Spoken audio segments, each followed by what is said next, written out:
Okay, so good evening, everyone. Let's start our fourth class. So let me welcome to Rosa Flores, Javier, Lydia, Lucia, Merly, and Miriam. So let me introduce myself. My name is Ernesto Ventura Bravo, and tonight I am in charge of this presentation. So today we are going to talk about, or I'm going to talk about the oral communication didactics. So in this case, I'm going to talk about speaking. Okay, so can you hear me?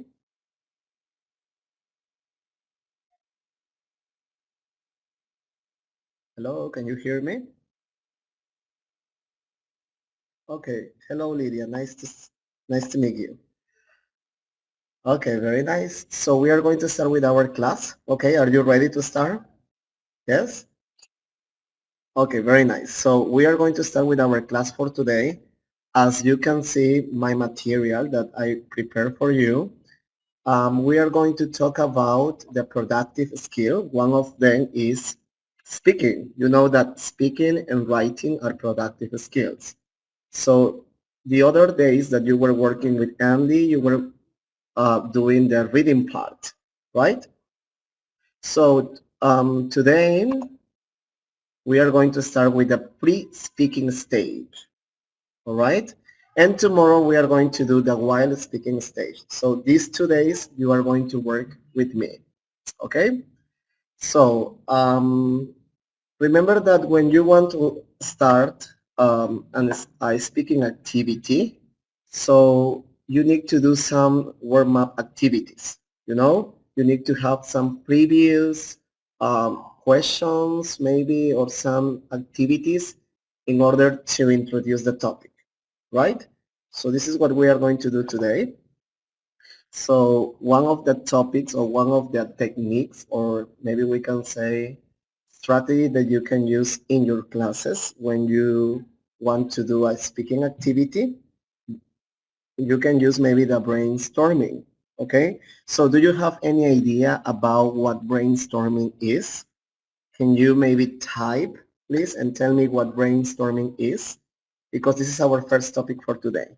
What is brainstorming? Can you write something, please, about brainstorming?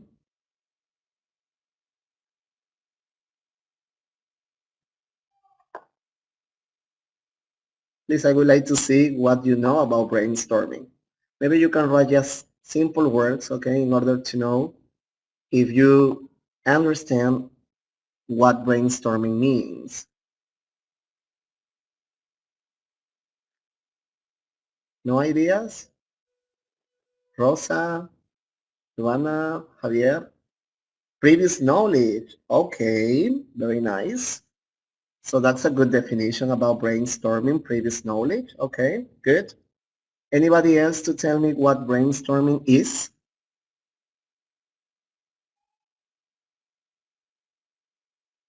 Just previous knowledge? Okay, no more ideas? No problem. So remember that brainstorming is the knowledge, as Giovanna said before, the knowledge that you have about a topic, okay? For example, imagine that you want to talk about maybe countries and nationalities, okay? So maybe the general topic can be countries and nationalities. So the students, okay, will start maybe saying different countries and different nationalities about words that they know. So as Giovanna said before, that's the previous knowledge that the student has, okay? That's, in this case, brainstorming. What the students know about the topic, okay? Maybe not exactly what the topic is, but maybe some words that are related to the topic. Okay? So that's brainstorming. A set of ideas. All right? As you can see in my first picture, so everybody is talking, you know, about something. So in that case, that is brainstorming. All right? So to activate schemata, schemata, students, is the previous knowledge. That is the correct word, okay? The previous knowledge that the student have. So brainstorming is very interesting. It's a very nice activity because Using brainstorming, you can see how much the student know about the topic.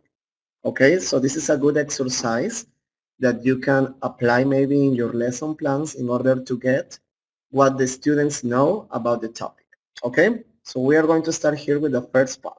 So brainstorming is clear, and remember, schemata, please, is the previous knowledge that the students have. And brainstorming is the set of ideas, okay, about a topic. So let's say now, here, is it important to do brainstorming in our classes? Of course it is, right? Because this is a good opportunity for them, as you can read in the first part, to actively use and revise content vocabulary. Of course, remember that brainstorming is used for vocabulary, because when they start talking about something, they start just saying some words. They don't say complete sentences. They just say the first word that he or she knows. Okay? For example, if you say sports, so they will say immediately soccer, basketball, tennis. They don't say complete sentences. All right? So that's, in this case, brainstorm. So number two, so as you know, brainstorming is a good kind of activity that you can apply in your lessons because it gives a chance to learn new concepts or vocabulary from other students. Definitely. Because if they are working, in groups, so they are going to talk each other, and maybe one of the students in the group is going to say something that the other doesn't know. So in that way, the student will learn from the other partner, you see? So it's very important to use this strategy or this technique, okay, in groups because they can share the knowledge that they have. And as you know, every person has different knowledge. So that's a good activity because they can share and they can learn from each other. Okay? And the next one, brainstorming is very important to be used in class because it gives a natural situation for communicating in English. Definitely, because you know that when the students are in groups, they feel more comfortable to talk about something, yes, and they don't feel any pressure. So they will feel free to say any word because the students will be with their friends. Okay? Very nice. So do you have any questions so far about brainstorming? So remember, brainstorming is a set of ideas, is a technique that you use in order to get students knowledge, how much the students know about a topic. And schemata means the previous knowledge that the students have. Okay? Any questions so far? No questions? All right, so if you don't have any questions so far, let's go to the next page, okay, or the next, in this case, slide. And here I'm showing you a brainstorming picture. So how can you apply or how brainstorming works in classes? So as you can see, you need to get a general topic. So from that general topic, the students start, separating or giving other subtopics, we can say. And inside of those subtopics, the students are going to put more words, as you can see here in the picture. Okay? So the next one. Let me show you now. What do you mean, Rosa? Are they different? Different what? What are you trying to say? Can you rewrite your question, please? Different about what? I don't understand.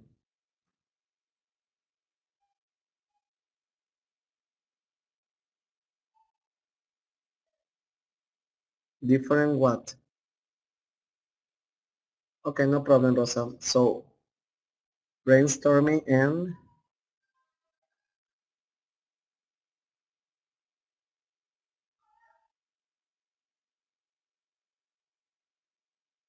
so let's wait because Rosa is writing a question? Okay.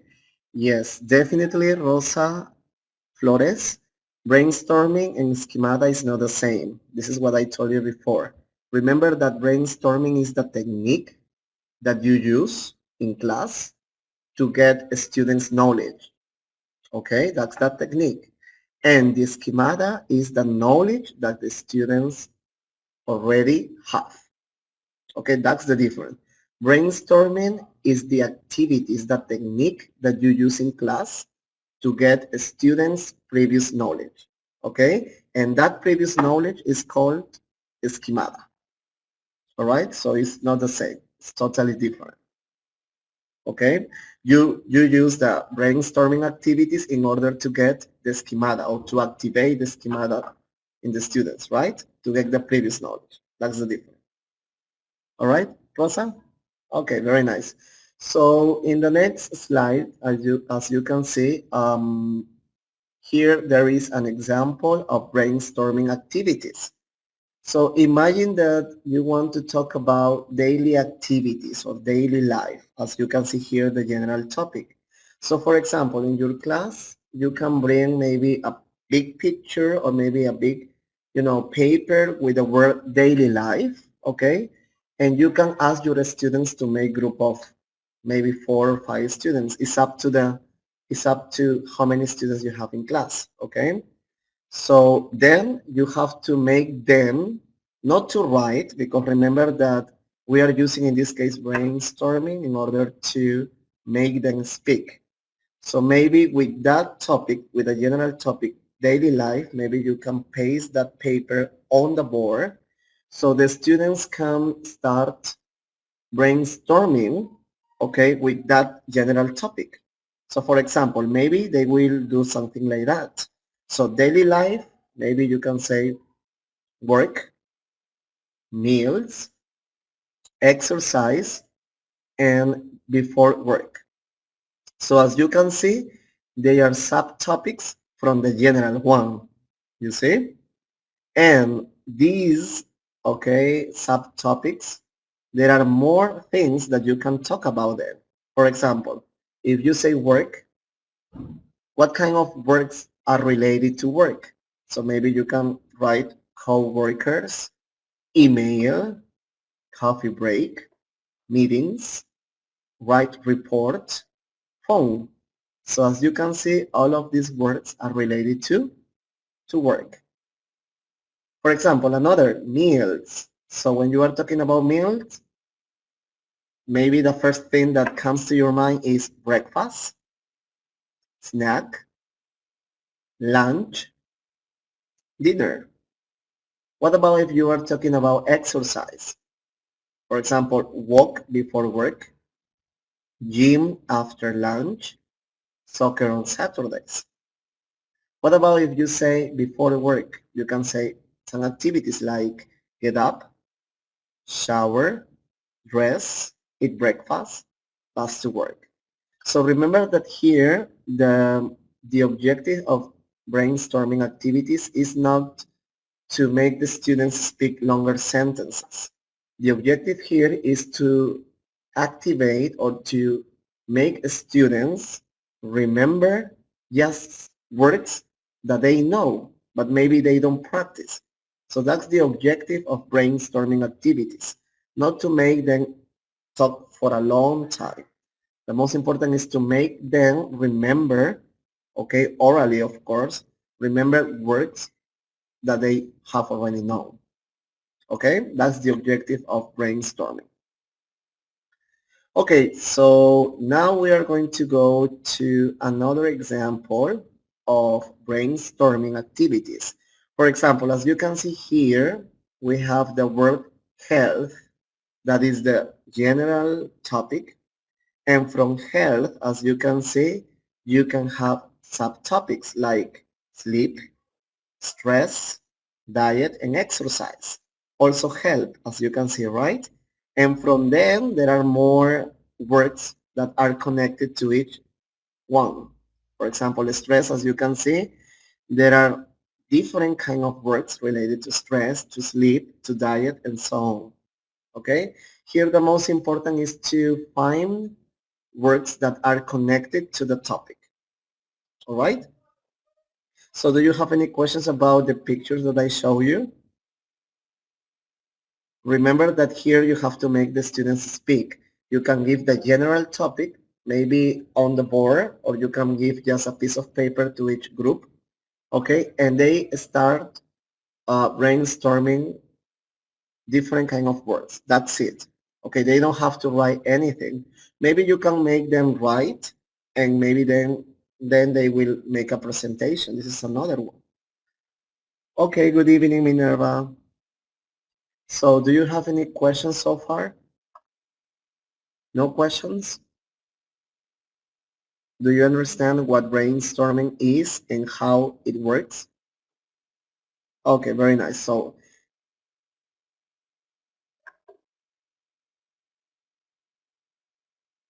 sí es, esta es la conferencia de nombramiento docente, pero para profesores de inglés, Minerva. Okay? So let's continue now, students, with a case, because remember that cases are really important for us, but here is something that is really important to know before starting with the brainstorming cases, okay? So brainstorming, remember, is a good exercise when you start or when you want to present the vocabulary or the topic that you are going to develop during that lesson, okay?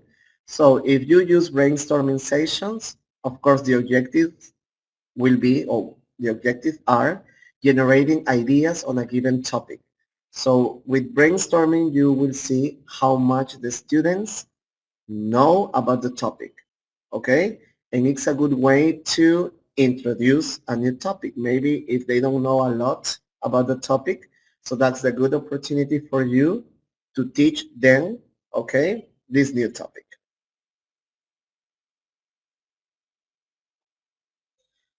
Ok, Minerva, hoy día tocaba la clase de nombramiento docente de inglés. Sorry. Okay, so now students, we are going to go to the next slide. Okay, do you have any questions about brainstorming? No about brainstorming, no questions? No questions about brainstorming, students? Or in this case, colleagues, do you have any questions? Remember that brainstorming is a quick exercise that you can use in class, okay? And try to make them to do this kind of brainstorming activities in groups, because when they work individually, they will start just saying the words aloud and maybe they won't respect, okay, their partner's terms. So it would be better if you make them work in groups, because they will feel more comfortable and they will have enough time to do the activity, okay? But also you can use this activity just as a one group. So you can just put a topic on the board and they will start telling you about the things that they know about the topic. This is another way. Okay? Thank you, Rosa. So no questions. Now we are going to go to our second strategy, our second technique. This is another way to introduce your speaking lessons. So that is questioning. So as you read, questioning comes from question. Yes? So questioning is a kind of exercise that you can use, or a kind of strategy that you can use in your lessons when you want to develop speaking classes. And this is the way that the teacher starts the class. This is a normal way or a traditional way when the teacher starts asking questions about a topic and the students will answer those questions. Okay? But of course, it's very important to ask questions that will be meaningful for them.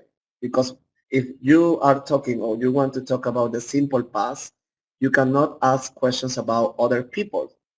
Okay? Maybe you can ask questions about what they did last week, okay? Or what they did the previous holidays or the previous year or yesterday, questions like that. So questioning is a good kind of strategy that you can use with your students when you want to do a pre-speaking stage. And why is questioning important? First of all, it's really important because you can develop interest and motivate students to become actively involved in lessons. Right, if you make the right questions, the students will get involved in your lesson, that's for sure.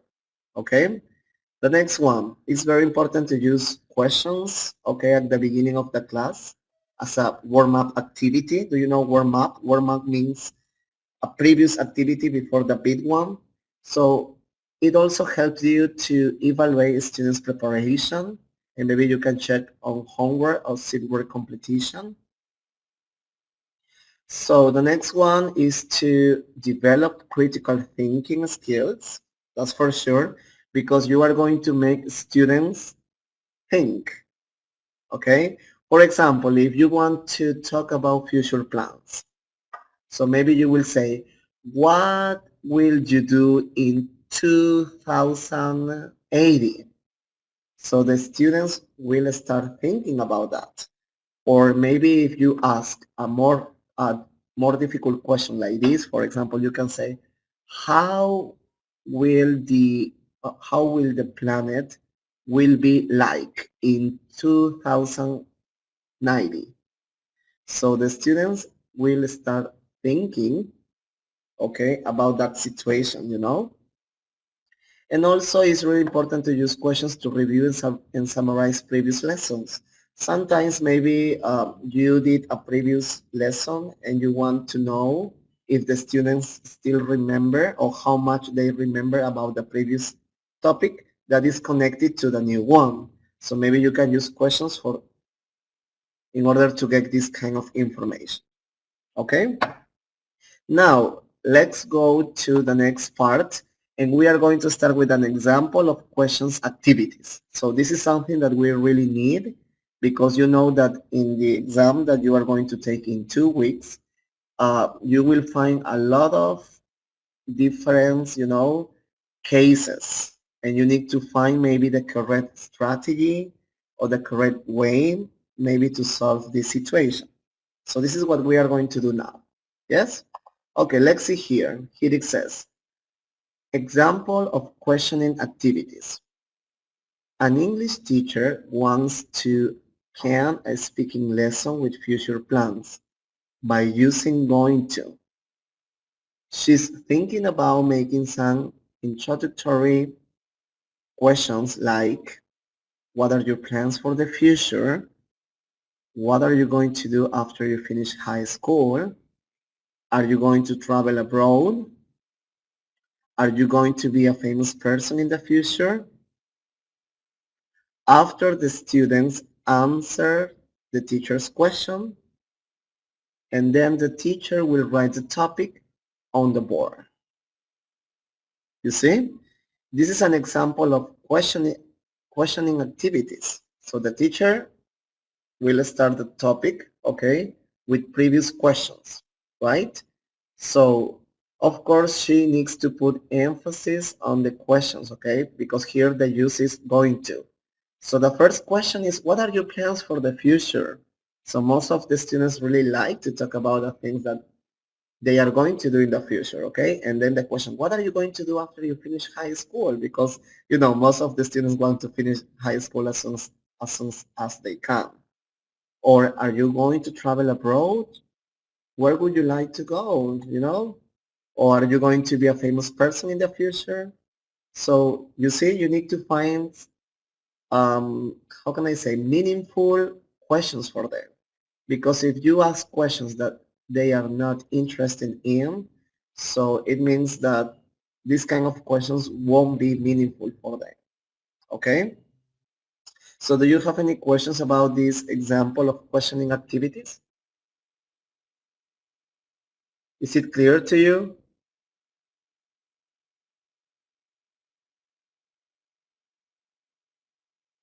No questions? Of course, Merly. You can use brainstorming and questioning together, for sure. For example, I'm going to give you an example, okay? Maybe you can start with the brainstorming activities, okay, to know if the students know about the topic. For example, the same example using going to, okay? So you can bring maybe a word. Oh, okay, Escarrado. Okay, you can use, remember that gonna means going to, but you know that gonna is very informal, okay? But gonna is with double N, like this. Yes, it's possible to use, but remember, it's better to teach them the correct use of the language. It's possible to use gonna, but you have to mention that gonna is an informal way of the language, okay? So I'm sorry, Merly. I'm going to answer your question now. So for example, if you want to talk about going to with future plans, what you can bring as, you know, as a brainstorming activity is you can bring, you know, a paper with the word future plans. So the students are going to start telling you any words related to future plans, maybe get married, maybe be a professional, travel, you know, music, okay? Any words. So in that way, you are using brainstorming. Once they finish that part, you can start asking them questions, okay? Like the questions that I show you in this example. So in this case, you are using the two strategies, okay, in just one class. So remember, this is according to the students and this is according to the teacher. So if the teacher thinks that he or she can combine two strategies in order to develop a better pre-speaking stage, so you can do it. Post reading, not post reading because we are not doing reading in this case. Remember that we are talking about speaking. It's not reading. Okay, it's speaking. We are talking about just speaking, and we are not doing reading here because the objective is to make them speak. So they are just speaking. They are not reading anything. Okay, because you are not going to write the questions on the board. You have to maybe they are going to read if you put the questions on the board. You can do it. But in that case, the objective is not just to read. The objective is to read and answer the questions. Okay? Maria Esther? No problem, Maria Esther. I'm sorry. We are doing listening today. Okay? Okay, do you have a question, Anna, about brainstorming? Remember brainstorming. Do you have any questions about brainstorming, please? Anna, do you have any questions?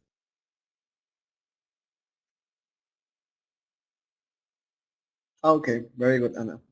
So if you don't have any questions, okay, nice. We are going to go to the next one. So now this is your case, okay, because something like that you will find in the real exam in 2 weeks. So now we are going to help Pedro. He needs help. He's an English teacher, but he needs help. Remember that we need other people to help you all the time. We are not perfect, right? So let's see, let's help Pedro, please. We are going to read this information very carefully, and then you are going to give me some possible solutions for his issue, for his problem, okay? So let's read this part. Pedro is an English teacher of the 5th grade, high school. He would like to have a speaking lesson with present perfect. He doesn't know how to start the lesson plan, but he heard about questioning as a strategy for pre-speaking stage. Could you help him? How do you think is the best idea for him to start the lesson? By taking into consideration the question strategy or the questioning strategy. So remember, Pedro wants to develop a speaking lesson but the function of the language is present perfect. Okay? So he heard about questioning. He knows that it's a, a group of questions that you can ask, but maybe he doesn't know what kind of questions he needs to ask his students. So could you help him, please? Can you give me some ideas about how he can start his lesson plan by asking questions? What kind of questions he can ask his students? So can you write any possible answer, please? Now is your turn to give me some solutions for his problem. Come on, please, tell me. I'm going to give you maybe a minute, okay, to think about the situation and to write a possible answer. Okay? Come on, please do it.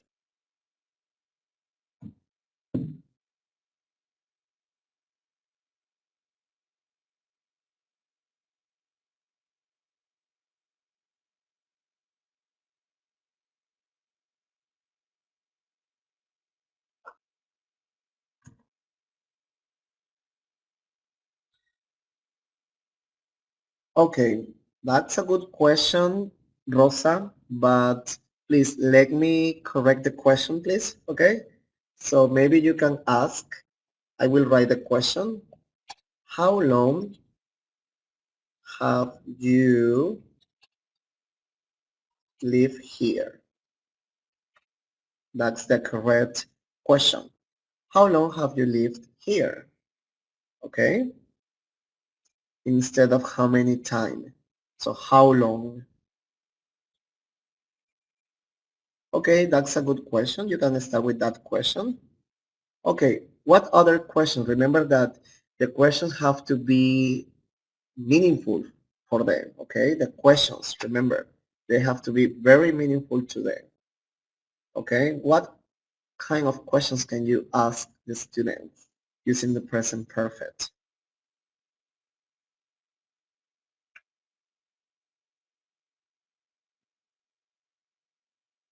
Okay, Roxana, where have you been in your vacation?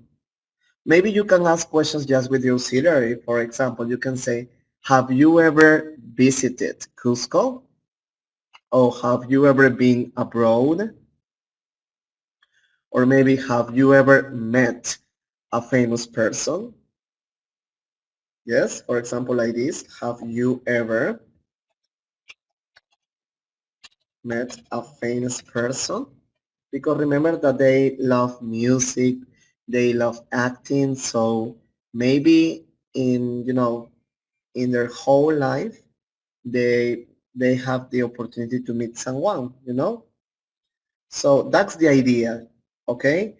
So remember that questioning means when you start, in this case, a speaking activity, asking some questions, okay?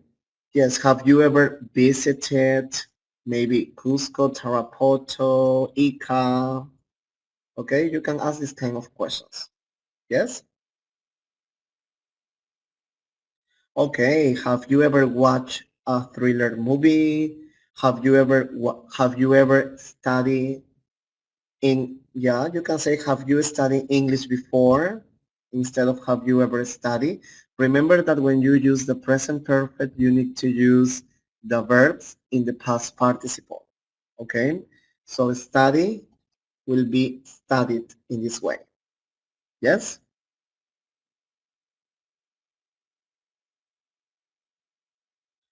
Okay, the question can be what have you done maybe recently in class?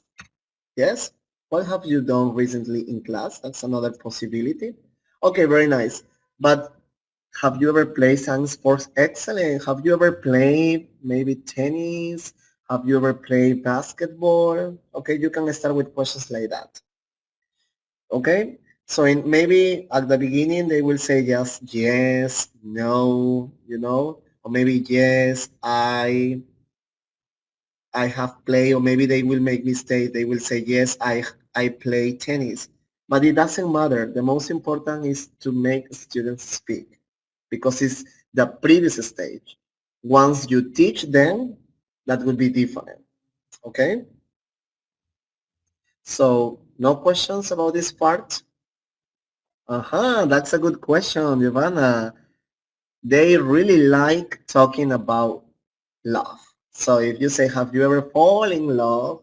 So they will be very, very happy with that kind of question, Yes? Good. So you see, so situations like this you will find in the exam, but of course they are going to give you possible answers. So you have to read very carefully, okay, in order to know what the correct answer can be, okay? So do you have any other questions about questioning, students? No questions? Okay, so if you don't have any questions about questioning, so let's go to the next strategy that can be used when you want to start a pre-speaking stage. So here we have graphic organizers. You know that most of the time our students nowadays, they are very visual. They love to see something because they will learn better, you know? So a good way to introduce a topic, especially a speaking topic, can be graphic organizers. Yes, have you ever eaten snake? Have you ever eaten a rabbit? Yeah, that's a good question, Rosa. Okay, now we are going to start talking about graphic organizers. Okay, so graphic organizers provide the learning with a different way of seeing and thinking, yes, about information. You know that when you use graphic organizers, maybe the information that you are going to present will be meaningful for them, because most of the time when you see something, you immediately remember later, right? So maybe you once in a while you can use graphic organizers in class, okay? So graphic organizers are the mind maps, okay, diagrams that you can use. It is related with brainstorming as well because this is a kind of organizer, yes, as well. So also you can use graphic organizers, okay, in order to, we can say to make students think or to make students being analytical, critical. So you can make the students being, maybe you can make the students be creative, okay? This is another way. All right? So this is about graphic organizers. Remember that graphic organizers are the diagrams, maybe the mind maps, the spider map, okay? Any graphic organizer that you can show in class. Okay, so let's go with the next part. So here I'm going to show you, an example of a graphic organizer. Yes? For example, here it says, Marta wants to use a graphic organizer in order to teach choosing the right career. That's the situation to her students. Sorry, there was a mistake here. Of 5th grade of high school. She writes a diagram and asks students to tell her something about the topics mentioned on the board. The students start giving their answers, so the teacher takes some notes on the board to be discussed later. So this is a good way to, you know, to make students understand the topic better. For example, as I told you, this is a kind of a brainstorming activity, something like that. But here the idea is to make students understand the topic better. Here is, career. So career means that you need to study. That's education, the goals, the values, the interests, the vision, and the skills for that career. This is one way. Okay, now it's your turn. So Milagros, look at the picture. Milagros is very desperate. She doesn't know what to do in order to make students speak in class. So let's see what the problem is, okay? Milagros is an English teacher of the first grade in high school. She wants to have a speaking lesson with occupations and jobs. She doesn't know how to start the lesson plan, but she wants to use a graphic organizer for the pre-speaking stage. Could you help her? How do you think is the best idea for her to start the lesson? By taking into consideration the graphic organizer. Okay, so tell me please. Remember, the topic here is occupations and jobs. So she wants to use a graphic organizer. So what kind of graphic organizer, she can present to her students? Could you help her, please? Try to put some ideas in your mind, and maybe you can type it. Yes? Okay, come on, please, do it. Give me some solutions for her.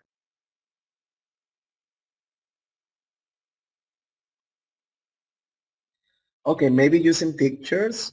All right, but remember, you can use the pictures, not just the pictures. Maybe you can put the pictures, but they need to have a connection. Remember that they need to have a connection. Maybe you can put a diagram, you know, occupations and job in the middle, and then different pictures around the topic. That's a good way, okay, to use a graphic organizer. Very nice. What else can you do?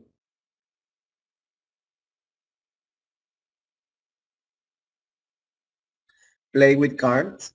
Yes, but remember that, okay, this is another way, play with cards. It is possible.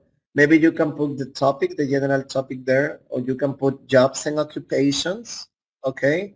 And you can invite the students to come, right, and to put the pictures. But first of all, they need to tell you what the picture is, okay? Because remember that here the idea is to make students speak, not just to put pictures on the board. Yes?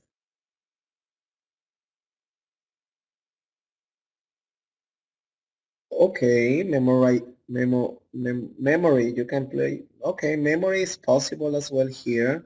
But remember that it's very important to bring something. Maybe a big poster could be a great way. Okay, it's another idea. But remember that the pictures that you show, they have to have a connection among them. Okay? They have to be organized in order to make the topic clearer. That's the idea. Okay?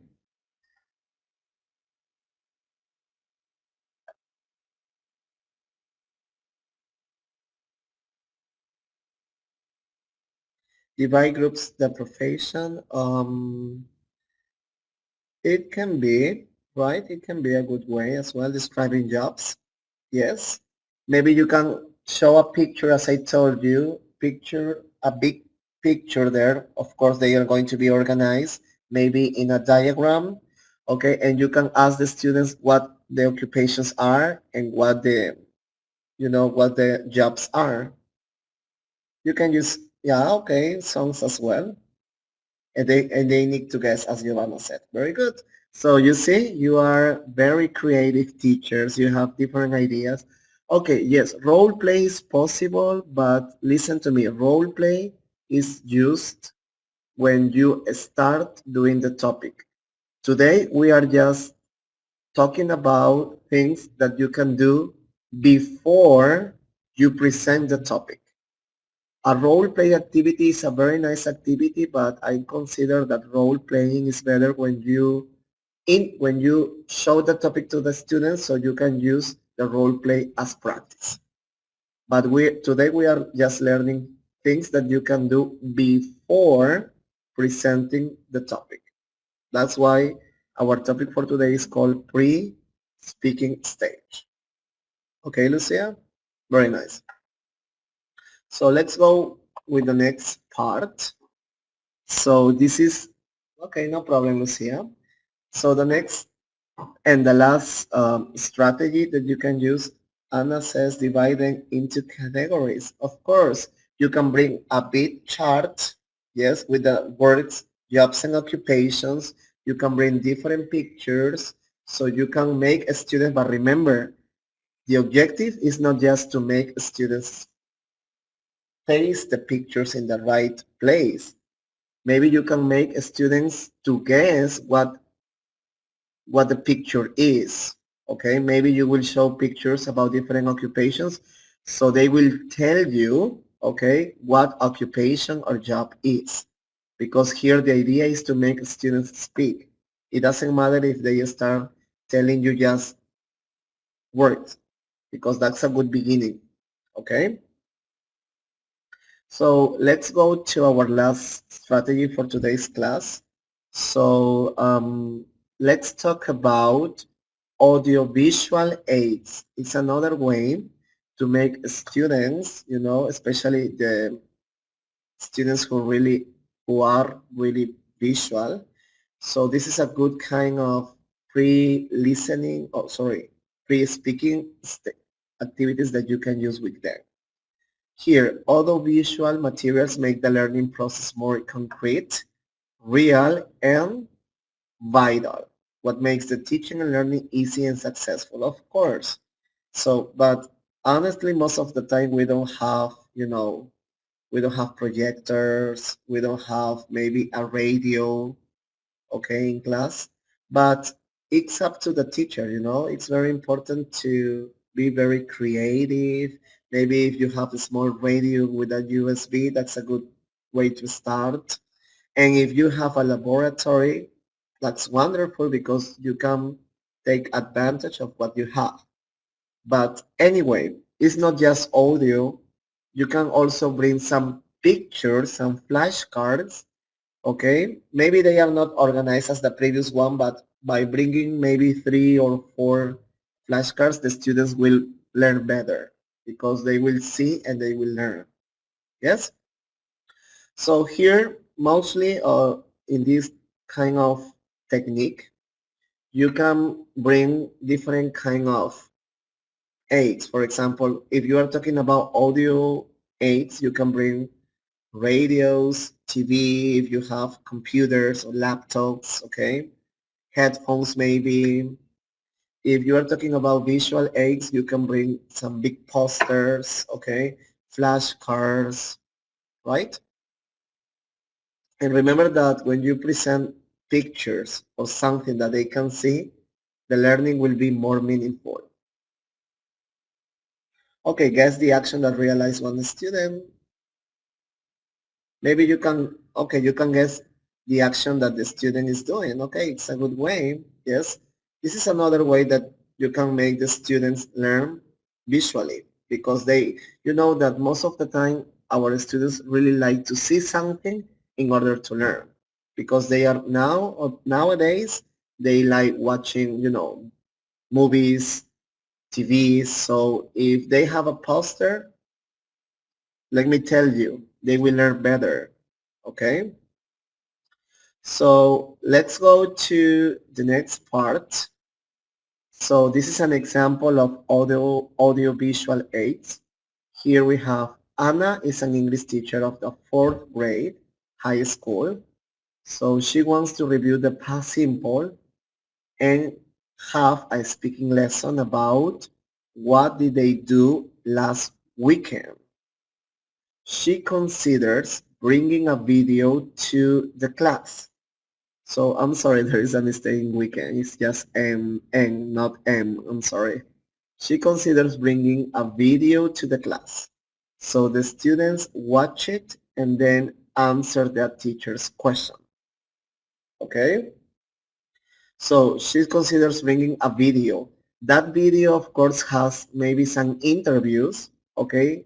Maybe a reporter is on the street and the reporter